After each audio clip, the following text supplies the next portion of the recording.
Os 4 passos para resolver qualquer tipo de pane, seja no simulador, na aeronave, no voo real ou até mesmo na vida. Solta a vinheta e vamos entender mais sobre isso.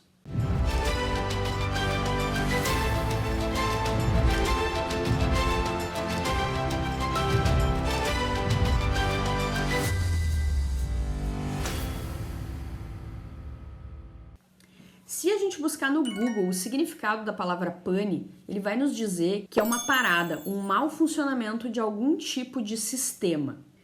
Quando a gente fala em sistema, a gente precisa entender que a gente voa e a gente também vive num ambiente complexo. O que seria um ambiente ou um sistema complexo? É aquele nos quais as variáveis, quando interagem, geram outras variáveis que a gente não consegue prever.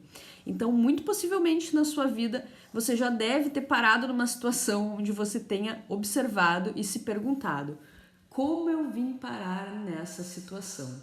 Porque você não conseguiu prever aquilo. Uma ação gerou uma reação que gerou uma consequência, e quando você viu, você estava no meio daquela situação sem nem saber como é que você tinha parado lá.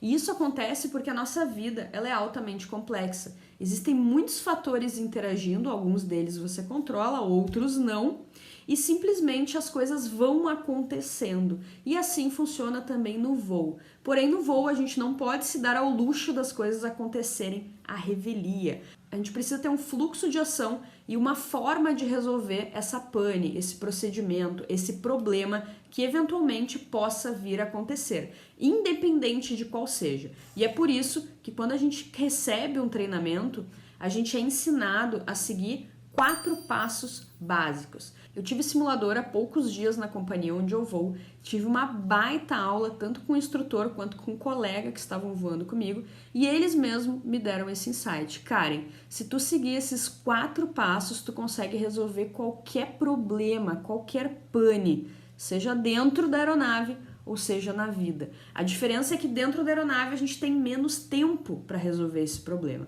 E na vida, algumas vezes, tu consegue sentar numa cadeira, respirar e executar esses 4 passos com mais tempo disponível. Mas o framework, o procedimento, essa matriz, ela pode ser seguida para você resolver qualquer tipo de problema, e eu vou te mostrar ela agora. O primeiro passo é identificar a situação. Então, o que aconteceu? É uma pane de motor? É uma pane de sistema hidráulico? É uma pane de sistema elétrico? É um problema na sua vida pessoal, na sua vida profissional? Então, o primeiro ponto é identificar, de fato, qual que é o problema de forma correta, de forma efetiva.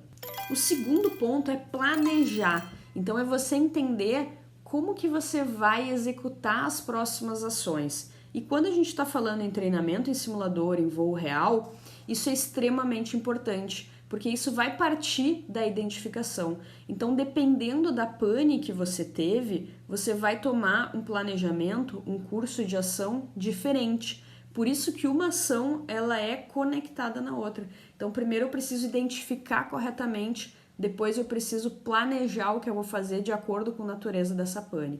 Então vamos fazer uma analogia aqui com uma pane muito comum de ser treinada em simulador, que é o Pilot Incapacitation. Então o que seria isso? Seria um dos pilotos passar mal ou um dos pilotos vir a óbito em voo, né? Isso é considerado uma pane, sim, um procedimento de emergência, porque a aeronave de transporte comercial ela não pode ser pilotada por apenas uma pessoa, e sim por 2. Então essa aeronave ela precisa pousar o mais breve possível. Ela é complexa demais para ser operada por uma única pessoa. Existem vários motivos pelos quais a gente possui 2 pilotos dentro da cabine. De forma bem básica, de forma bem simples, eu poderia resumir isso de forma a distribuir a carga de trabalho, de forma que enquanto um voa, o outro monitora, e também pela complexidade de coisas que podem acontecer ali e também pela visualização das situações. Muitas vezes tu identifica uma situação, tu acha que é uma determinada coisa, tu entra em algo que a gente chama de visão de túnel e tu fecha a tua consciência para as outras coisas que podem estar acontecendo.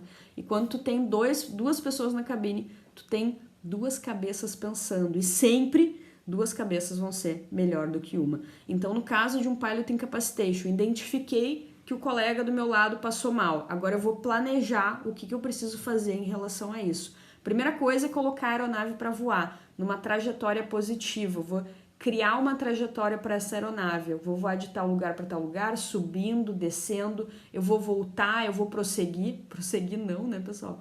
Vou retornar ou vou alternar se eu estiver passando um local que eu consiga pousar. Então, tudo depende de quando também que essa pane, independente de qual seja, ela aconteceu. Vamos supor aqui que logo após a decolagem, o comandante ou o copiloto passou mal.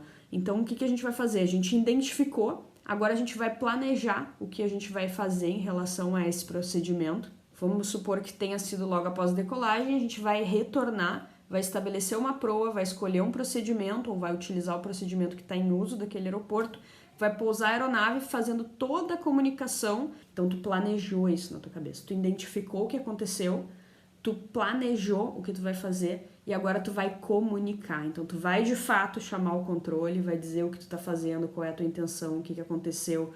Então, a gente vai ter, nesse planejamento, tu vai planejar o teu CCCP, né? Então, tu vai mentalizar. Bom, eu preciso comunicar com o controle de tráfego aéreo, preciso comunicar com os comissários, preciso comunicar com a companhia e depois informar, por último, aos passageiros. Então, esse CCCP ele nos ajuda bastante a lembrar com todo mundo que a gente precisa falar e quais são os procedimentos. Então, com o controle, tu vai falar da onde tu está indo, para onde você está indo, qual a natureza da pane, o que tu solicita. Depois a gente vai falar com os comissários para colocar esse tripulante numa posição que não interfira nos controles de voo, vai solicitar médico a bordo para tentar amenizar a situação desse tripulante. A gente vai comunicar à empresa, vai pedir todo o apoio que a gente precisa de solo, seja ambulância, seja escada, seja trator para depois remover a aeronave, né? Você sendo o copiloto da aeronave, você não tem acesso ao controle responsável por taxiar essa aeronave no solo. Então, vejam como existem várias coisas que a gente precisa planejar. E o próximo passo é comunicar. Então, tu vai de fato fazer o CCCP. Então, veja, a gente identificou a pane, nesse nosso exemplo aqui seria um pilot incapacitation, né? uma emergência médica de um dos tripulantes da cabine. Depois a gente vai planejar o que a gente vai fazer, se a gente vai alternar, se a gente estiver em voo, se a gente vai retornar, como é esse nosso exemplo após a decolagem. A gente vai comunicar para todas as pessoas seguindo a nossa ordem ali do CCCP. E por último, então, a gente vai de fato executar. Então percebam que a gente identificou, a gente planejou, a gente comunicou e só por último é que a gente vai executar, passo a passo daquilo que a gente planejou. Então vejam como isso é importante. Tá, Karen, e como é que isso se aplicaria na minha vida? Eu entendi na cabine, eu entendi na pane, eu entendi o exemplo que tu deu, né? Mas como que eu planejo isso na minha vida? Qualquer tipo de problema que você tenha, você vai seguir esses mesmos 4 passos. Então, você vai identificar a natureza do problema, você vai planejar o que você vai fazer em relação a isso, você vai comunicar para quem você precisa comunicar, independente do problema, e você vai executar a solução deste problema. Claro que em voo a gente não tem tanto tempo, né? E é por isso que o treinamento de pilotos ele é extremamente rigoroso. A gente precisa saber o que fazer, quando fazer, como fazer. A gente precisa desenvolver uma série de habilidades extremamente importantes para que a gente tenha esse processo decisório muito claro. E é por isso que é muito importante que você cuide da qualidade da sua formação desde o começo. Você não fique aí fazendo cursinhos baratinhos que simplesmente ensinam a passar na prova da ANAC, ensinam a fazer o X no lugar certo. E você vai gabaritar a prova da ANAC e você vai achar que você está arrasando, quando na verdade você não tem as habilidades que um piloto precisa ter hoje para desempenhar de fato a profissão como piloto de avião.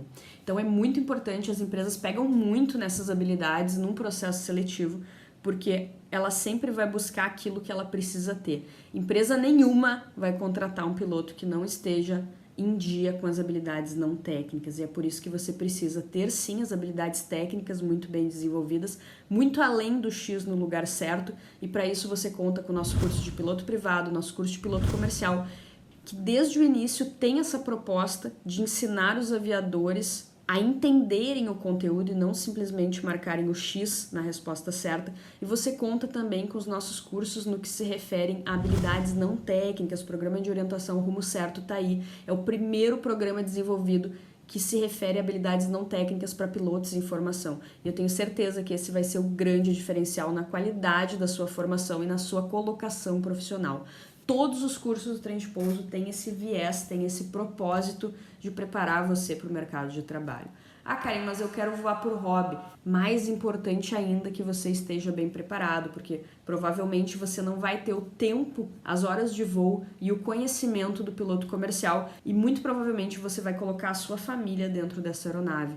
Então, independente de você ter interesse na aviação comercial ou na aviação apenas como lazer, você precisa levar isso a sério. É por isso que a gente diz que a aviação aqui ela é levada a sério. Nós somos a primeira escola especializada na formação de pilotos e nós estamos dispostos a desenvolver cursos que vão além da prova da ANAC, que te preparam para voar com segurança e garantir o teu lugar no mercado de trabalho desde o início.